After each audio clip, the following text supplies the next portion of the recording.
She walked into the marble lobby of a five-star resort with her reservation in hand, ready to celebrate the success she had fought years to earn. But within seconds, the manager's smile turned cold, and in front of everyone, he told her the words no guest should ever hear: "This resort isn't for people like you." Humiliated, she walked out that night with tears in her eyes. But by the very next morning, she returned, not as a guest, but as the new owner of the entire resort. How does someone go from being rejected at the front desk to running the whole building overnight? That's the story I'm about to tell you. But before we dive in, where are you watching this video from? Drop your city or country in the comments below. Because what you're about to hear isn't just about revenge, it's about rewriting the ending when the world tries to deny you. The sky above the English coast was the kind of blue that looked painted, flawless and calm, a promise of peace. For Amelia Johnson, every detail of this trip had been planned with care. The moment she stepped out of her black car, the scent of salt water filled the air, and her chest swelled with a pride she rarely let herself feel. This wasn't just another holiday. This was a milestone, a declaration that she had made it, that she belonged in places once designed to keep women like her out. Amelia adjusted the gold bracelet on her wrist, a gift she had bought herself after her first business turned a profit. Every step she took toward the resort in trance carried a silent history, years of grinding through 12-hour days, enduring boardrooms where her voice was overlooked, and overcoming a childhood where even the simplest luxuries were dreams her family couldn't afford. She paused at the foot of the grand entrance. The resort was breathtaking, towering glass windows reflecting the sea, marble floors so polished they looked like still water, bellboys in tailored uniforms rushing to open doors for guests. For a moment, Amelia allowed herself to imagine her younger self standing beside her, wide-eyed, barefoot in a council flat in Birmingham, marveling at how far she had come. But as she stepped inside, the warmth in her chest began to cool. Behind the front desk stood Richard Whitmore, the resort's manager. He wore the kind of smile that seemed etched on, stiff and hollow, as though it had never touched his eyes. His gaze lingered on Amelia longer than necessary. A subtle scan, head to toe, followed by a narrowing of his eyes. It wasn't curiosity. It was judgment. "Good afternoon," Amelia said, her voice even but cheerful as she handed over her reservation details. She had booked the best suite available, sparing no expense. This was her celebration. Richard didn't immediately take the papers. Instead, he leaned slightly back, as though distance would somehow shield him from her presence. "And you are?" he asked flatly, his voice low enough to suggest annoyance rather than hospitality. "Amelia Johnson." "Reservation under Johnson," she replied, her smile unwavering, though inside she felt a ripple of unease. Richard finally took the documents, glancing at them with feigned effort. A beat passed. His lips curled into something that wasn't quite a smile. "Ah, yes. I see. Unfortunately, Ms. Johnson, there seems to be a mistake." Amelia tilted her head. "A mistake?" "Yes. We don't appear to have availability for your reservation." His words dragged, as though each one was chosen carefully, not for accuracy but for effect. "But I confirmed twice. And I paid in full." Amelia's voice steadied, though her heart pounded. Guests behind her shifted, their eyes flicking curiously between her and Richard. Richard's smile sharpened into something colder. "Madam, this establishment caters to a very particular clientele. It's not for everyone." The words sliced through the air. Not for everyone. The meaning was unmistakable. The implication, undeniable. Amelia stood frozen for a second, her hands trembling though she forced them still against her sides. Every eye in the lobby seemed to pierce her skin, stripping her dignity. She felt 12 years old again, watching her mother scrub hotel floors for guests who wouldn't even glance her way. Her throat tightened, but she swallowed the storm rising within her. With what dignity she could gather, Amelia lifted her chin, nodded once, and turned away. The marble floor beneath her heels echoed with each step, her reflection staring back at her, a successful black woman reduced to feeling invisible in a space she had worked her entire life to enter. Outside, the air was sharper now, almost cruel. Tears welled in her eyes, but she blinked them back. She would not let strangers see her break. Yet as she walked toward the waiting cab, she whispered words only she could hear. "Never again." The cab door shut behind Amelia with a hollow thud, muffling the chatter of laughing guests spilling out of the resort. As the car pulled away, she kept her gaze fixed on the ocean. The waves rolled unsteady, each one breaking and collapsing against the shore, free, relentless, unapologetic. She wished she could feel the same. Her phone buzzed on the seat beside her. She glanced at it but didn't pick up. It was Daniel, her closest friend, the one who always reminded her she deserved more.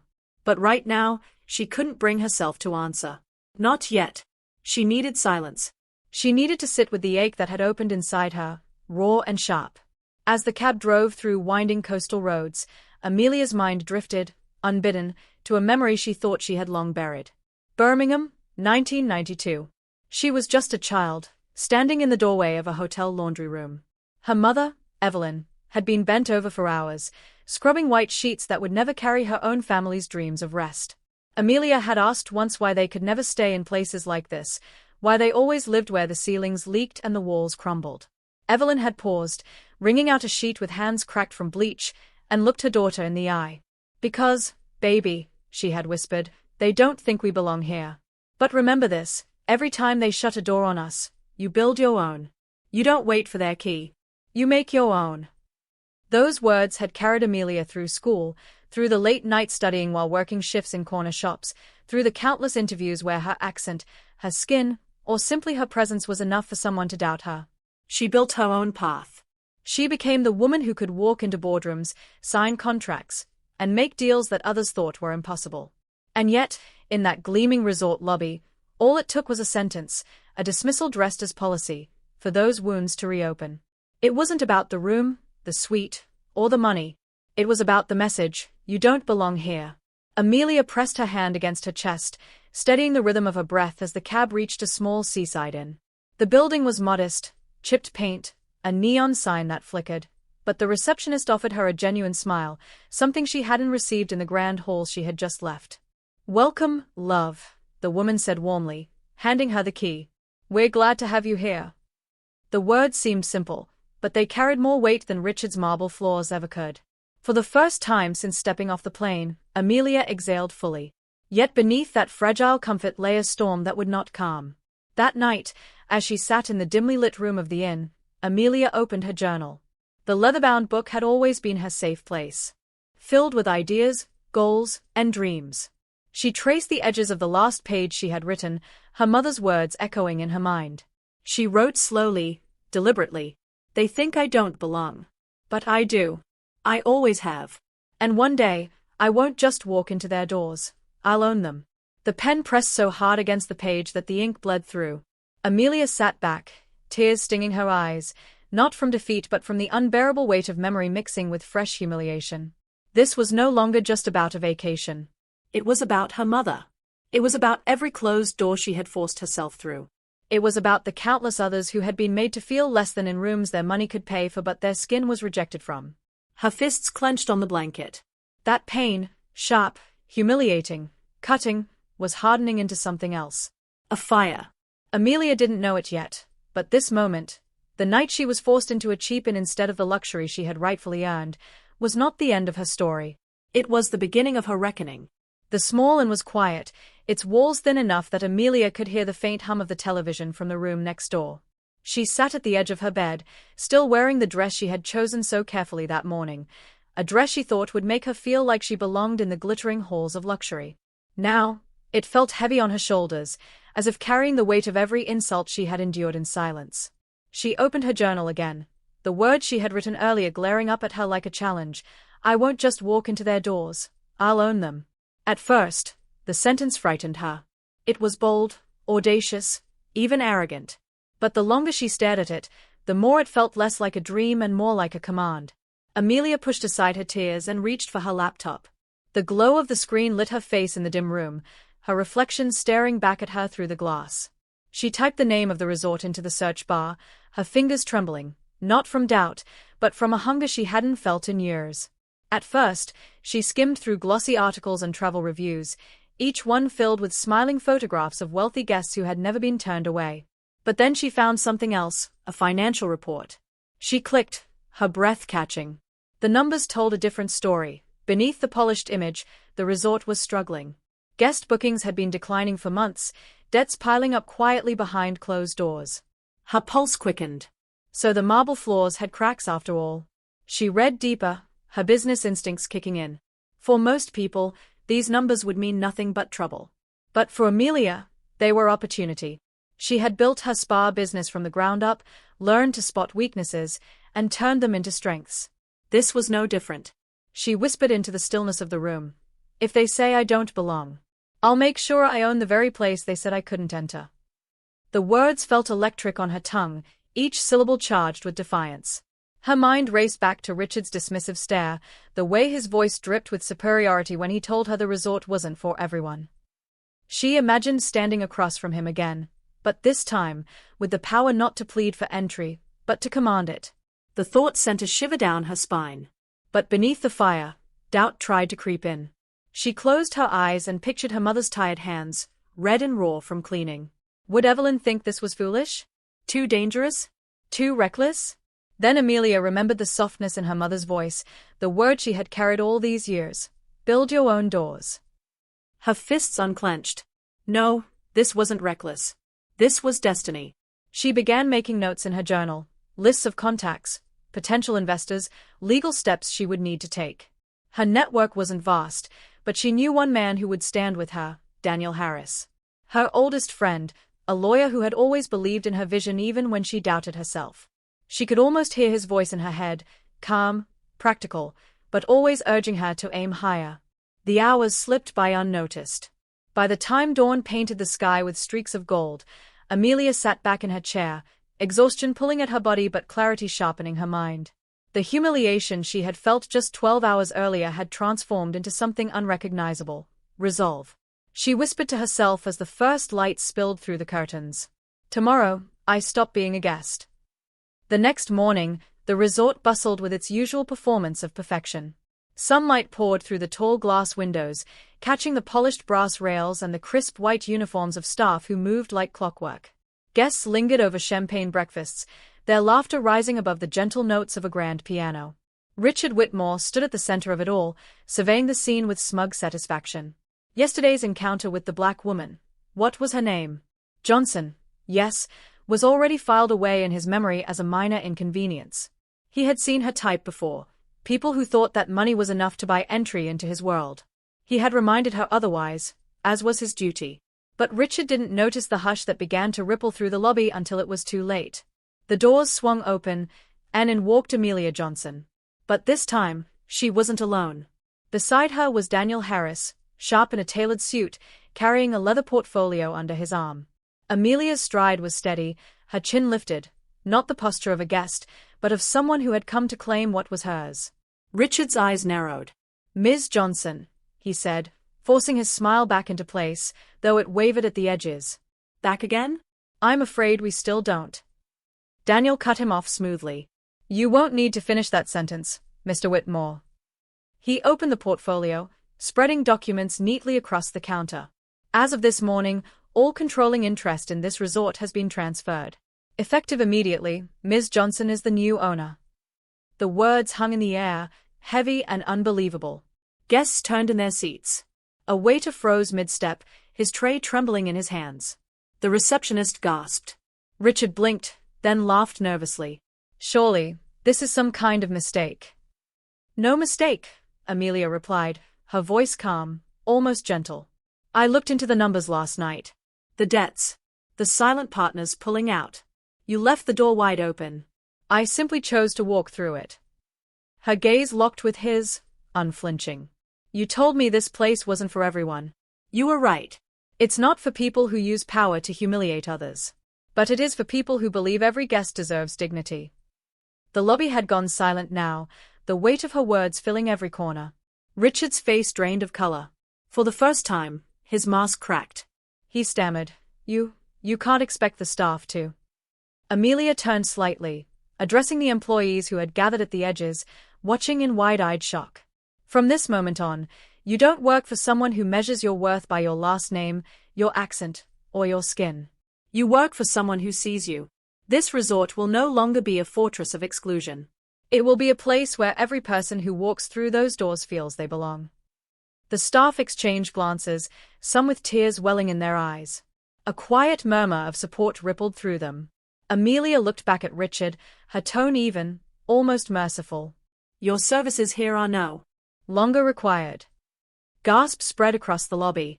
Richard stood frozen, his pride stripped bare in front of the very people he once commanded. Amelia didn't raise her voice, didn't gloat. Her revenge was not loud. It was precise, dignified, devastating. She simply turned to Daniel, nodded, and together they walked toward the suite that had once been denied to her. The same marble floors that had echoed her humiliation now carried her triumph. Guests whispered as she passed, some clapping softly, others simply staring in awe. And in that moment, Amelia knew this wasn't just about her anymore. It was about everyone who had ever been told, "You don't belong." Owning the resort was never part of Amelia's plan. But now that it was hers, she refused to let it be a hollow trophy. She didn't want her victory to end with Richard's downfall. She wanted it to breathe life into every corner of the resort that had once suffocated people like her. The first few weeks were difficult.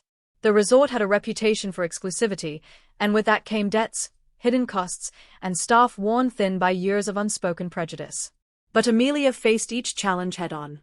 She walked the halls daily, speaking not just to managers but to the housekeepers, the gardeners, the bellboys, the very people Richard had ignored.